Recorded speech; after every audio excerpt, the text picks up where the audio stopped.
کہ نبی کریم صلی اللہ علیہ وسلم کا یہ 21 سالہ دور پچھلا، اس میں کیا کیا ہوا، کون کون سے دشمن تھے سامنے، نبی کریم صلی اللہ علیہ وسلم کا ان کے ساتھ سلوک کیا تھا، 21 سالہ دور کا پس منظر دیکھیں تو اس میں کیا تھا۔ نبی کریم صلی اللہ علیہ وسلم کی ذات گرامی کو جادوگر کہا گیا، ساحر کہا گیا، مجنون کہا گیا۔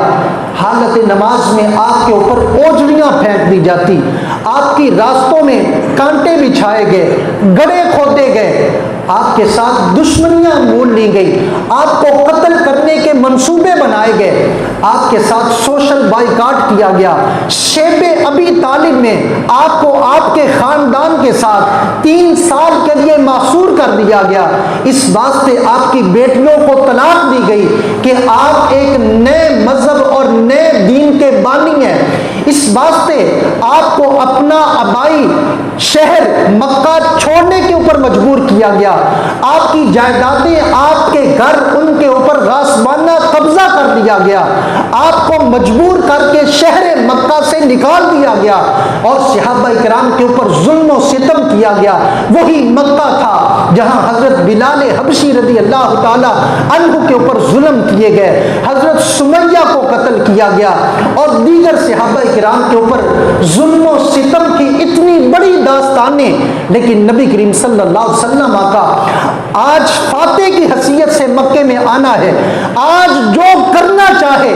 سرکار کر سکتے تھے، لیکن جب آپ طواف کر کے فارغ ہوئے تو آپ نے ایک خطبہ ارشاد فرمایا۔ وہ خطبہ کیا تھا؟ جب ہر طرف سر ہی سر ہیں، کافر تھر تھر کانپ رہے ہیں، آج ہمارے ساتھ نہ جانے کیا ہونے والا ہے، آج انہیں اپنے کیے ہوئے جرم نظر آ رہے تھے کہ آج ہمارے ساتھ اچھا سلوک نہیں ہو سکتا، تو نبی کریم صلی اللہ علیہ وسلم نے ایک خطبہ ارشاد فرمایا۔ وہ خطبہ تھا، ارشاد فرمایا، اے قریش، آج تم مجھ سے کس چیز کی امید رکھتے ہو، کیا توقع رکھتے ہو، آج میں تمہارے خلاف کیا کرنے والا ہوں؟ تو بیک زبان ہو کے عرض گزار ہوئے، یا رسول اللہ آپ بھی کریم ہیں، آپ کے والد گرامی بھی بڑے کریم تھے، ہم آپ سے بھلائی کی توقع رکھتے ہیں۔ جب یہ جملے سنے تو سرکار نے ارشاد فرمایا، لا تثریب علیکم اليوم، جس طرح جناب یوسف نے اپنے بھائیوں کو معاف کر دیا تھا، جو میں بھی تم سب کے لیے معافی کا اعلان کرتا ہوں۔ آپ دیکھیے کہ اتنے بڑے دشمن اور انہوں نے کون سا طریقہ نہ اپنایا کہ جس میں نبی کریم صلی اللہ علیہ وسلم کو اذیت نہ پہنچائی ہو اور آپ کے خلاف اٹھنا کھڑے ہوئے ہوں، لیکن نبی کریم صلی اللہ علیہ وسلم نے اس کے باوجود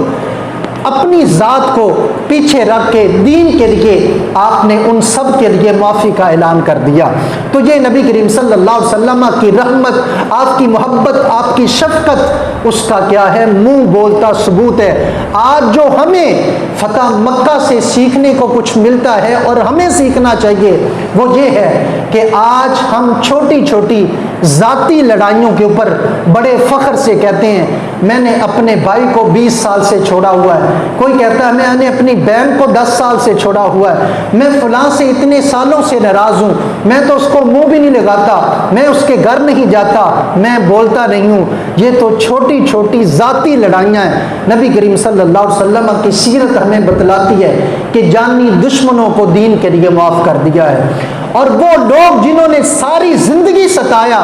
ان کو بھی نبی کریم صلی اللہ علیہ وسلم نے معاف کر دیا ہے۔ تو ہم اپنی ذات کو پیچھے رکھ کے